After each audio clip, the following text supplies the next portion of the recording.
বাড়িতে যদি মাছ মাংস না থাকে তখন আপনারা এই রেসিপিটা বানিয়ে খাবেন।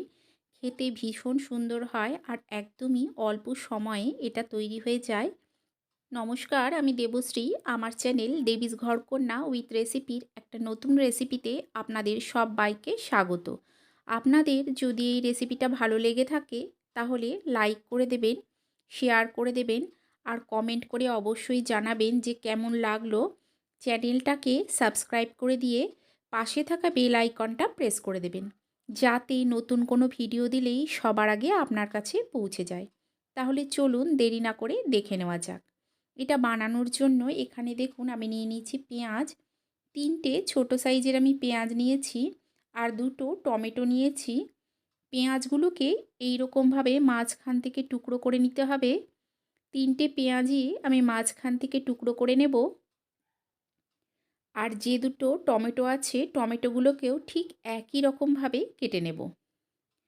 এখানে টমেটোটা আমি ছোট নিয়েছি।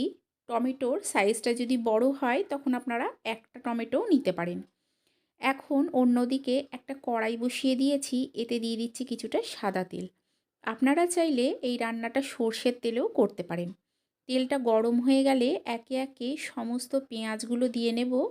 দিয়ে দেব যে টমেটোটা আমি কেটে রেখেছিলাম তার থেকে 3 টুকরো, 4 টুকরো আমার লাগবে না।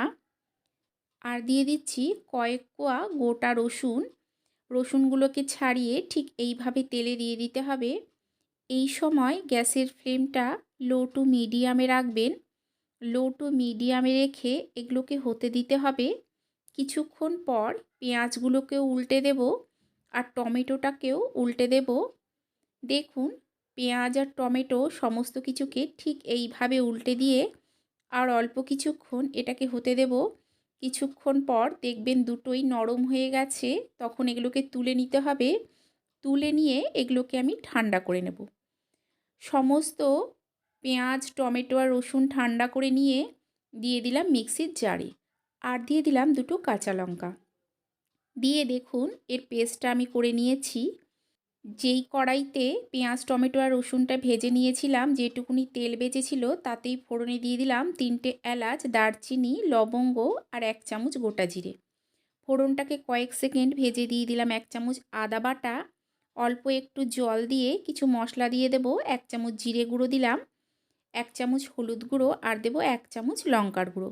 জলটা দিলাম যাতে মশলাটা না পুড়ে যায়।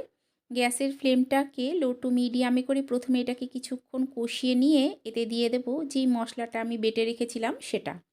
সমস্ত মশলাটা দিয়ে মিক্সির বাটিটা ধুয়ে কিছুটা জল দিয়ে ভালো করে মিশিয়ে নিতে হবে। মিশিয়ে গ্যাসের ফ্লেমটাকে মিডিয়ামে করে আমি এটাকে কষিয়ে নেব। পেঁয়াজটা যেহেতু আগেই ভাজা ছিল, খুব বেশি সময় লাগবে না কষাতে। কয়েকটা গোটা কাঁচা লঙ্কা দিয়ে নিলাম। দিয়ে দেখুন ভালো করে এটাকে আমি কষিয়ে নিচ্ছি। আদা আর যে গুঁড়ো মশলাগুলো আমি দিয়েছিলাম তার কাঁচা গন্ধটা চলে যাওয়া অবধি কষিয়ে নিতে হবে। তবে কষানোর সময় লক্ষ্য রাখবেন গ্যাসের ফ্লেমটা যেন লো টু মিডিয়ামে থাকে। এতে কি হবে, কষানোটা ভালো হবে।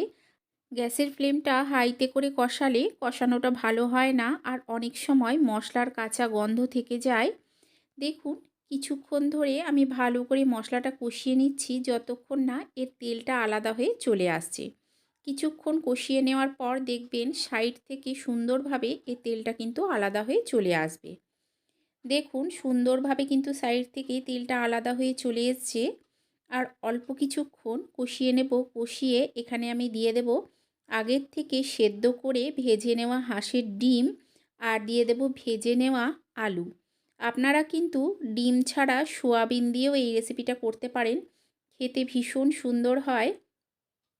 ডিম আর আলু দিয়ে মশলার সঙ্গে মিশিয়ে আরও কিছুক্ষণ এটাকে কষিয়ে নিতে হবে। দেখুন আরও কিছুক্ষণ গ্যাসের ফ্লেমটা লো টু মিডিয়ামে করে কষিয়ে নিচ্ছি। ডিম আর আলু দিয়ে মশলাটাকে কিছুক্ষণ কষিয়ে নিয়ে দিয়ে দিচ্ছি যেই বাটিটাতে আমি আলু আর ডিমটা ভেজে রেখেছিলাম সেই বাটিটা ধুয়ে জল। জলটা দিয়ে ভালো করে মিশিয়ে কিছুক্ষণ ফুটিয়ে নিয়ে দিয়ে দিলাম স্বাদ অনুযায়ী লবণ। লবণটা দিয়ে অল্প কিছুক্ষণ ফুটিয়ে নিলেই তৈরি এই রেসিপি। আপনারা একবার এইভাবে বানিয়ে খেয়ে দেখবেন, আশা করছি আপনাদেরও ভালো লাগবে। তাহলে চলুন আপনাদের সঙ্গে দেখা হবে আরও একটা নতুন ভিডিও নিয়ে।